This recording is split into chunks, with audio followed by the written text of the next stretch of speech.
തെരുവുനായ്ക്കളുടെ census നടത്തണമെന്ന് അഴീക്കോട് മനുഷ്യാവകാശ കൂട്ടായ്മ. എറിയാട് പഞ്ചായത്തിലെ വിവിധ വാർഡുകളിലും ആയിരക്കണക്കിന് വിനോദസഞ്ചാരികൾ വന്നുചേരുന്ന അഴീക്കോട് മുനയ്ക്കൽ ബീച്ചിലും തെരുവുനായ ശല്യം ജനങ്ങളുടെ ജീവനും സഞ്ചാര സ്വാതന്ത്ര്യത്തിനും ഭീഷണിയായതിനെ തുടർന്ന് അഴീക്കോട് മനുഷ്യാവകാശ കൂട്ടായ്മയുടെ നേതൃത്വത്തിൽ പഞ്ചായത്ത് ഭരണസമിതിക്ക് ജനകീയ പരാതി നൽകുന്നതിൻ്റെ ഭാഗമായി ഒപ്പുശേഖരണവും പ്രതിഷേധ യോഗവും അഴീക്കോട് പുത്തൻപള്ളി ജംഗ്ഷനിൽ നടന്നു. ജനങ്ങളിൽ നിന്നും പരാതി കേൾക്കുകയും പ്രശ്നപരിഹാരത്തിനായി നിർദ്ദേശങ്ങൾ സ്വീകരിക്കുകയും ചെയ്തു.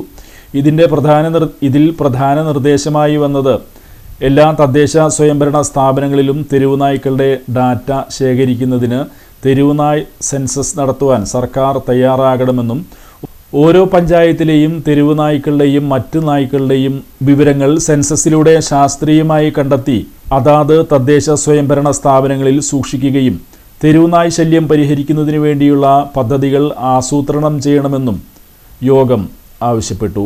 അഴീക്കോട് മനുഷ്യാവകാശ കൂട്ടായ്മ ചെയർമാൻ PV ബ്രിജിലാൽ അധ്യക്ഷത വഹിച്ചു. സിറാജ് ചിറക്കൽ സ്വാഗതം ആശംസിച്ച യോഗം പരിസ്ഥിതി പ്രവർത്തകൻ ധർമ്മരാജ് ഉദ്ഘാടനം ചെയ്തു. ഷെൽട്ടർ ഒരുക്കുകയും അവയെ സംരക്ഷിക്കുകയും ചെയ്യണമെന്ന് നീതിന്യായ വകുപ്പ് തന്നെ കോടതികൾ തന്നെ ഇവിടെ പറഞ്ഞിരിക്കുന്ന സ്ഥിതിക്ക് അത് നടപടി പൂർത്തിയാക്കുന്നതിനും അതിന് നടപടി തുടക്കം കുറിക്കുന്നതിനും ഗ്രാമപഞ്ചായത്തുകൾക്ക് അധികാരമുണ്ട്. അതവർ വേണ്ട വിധം വിനിയോഗിക്കുന്നില്ല എന്നുള്ള കാര്യത്തിലാണ് അഴീക്കോട് മനുഷ്യാവകാശ കൂട്ടായ്മ ഇങ്ങനെയൊരു ഒപ്പുശേഖരണവും സമരവുമായി എത്തിയിട്ടുള്ളത്. അതുകൊണ്ട് തന്നെ തെരുവുനായ ശല്യം രൂക്ഷമായ സ്ഥലങ്ങളിലെ തെരുവുനായകളെ പിടിച്ച് വന്ധ്യംകരിച്ചുകൊണ്ട് അവയ്ക്ക് വേണ്ട ഷെൽട്ടറുകൾ ഉണ്ടാക്കിക്കൊണ്ട് ഷെൽട്ടറുകൾ ഉണ്ടാക്കുമ്പോൾ ആ ഷെൽട്ടറുകൾ എവിടെയാണ് സ്ഥാപിക്കേണ്ടത് എന്ന് ജനങ്ങളല്ല തീരുമാനിക്കേണ്ടത്.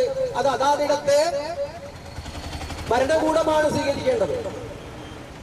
അത് മാനദണ്ഡങ്ങൾ പ്രയോഗിച്ച് മാനദണ്ഡങ്ങൾക്കനുസരിച്ച് ജനസാന്ദ്രമല്ലാത്ത സ്ഥലങ്ങളിൽ ആ ഷെൽട്ടറുകൾ സ്ഥാപിക്കുവാൻ retired police officer PI Ashraf മുഖ്യപ്രഭാഷണം നടത്തി. ശ്രീനാരായണ ദർശനവേദി പ്രവർത്തകൻ NB അജിതൻ, SUCI കമ്മ്യൂണിസ്റ്റ് പ്രവർത്തക ശ്രീജ നന്ദകുമാർ, വെൽഫെയർ പാർട്ടി ഭാരവാഹി ഫൈസൽ വലിയാറ, നേതാജി യൂത്ത് സെന്റർ ഭാരവാഹി MN സുധൻ, ഡോക്ടർ രാഖി, ഷഹീർ ചെമ്പിട്ട് വീട്ടിൽ, ജെയിംസ് തെരുവിൽ, ഷാൻവർ അഴീക്കോട്, രാജീവൻ ഇളന്തുരുത്തി, ജയരാജ് പേബസാർ എന്നിവർ സംസാരിച്ചു.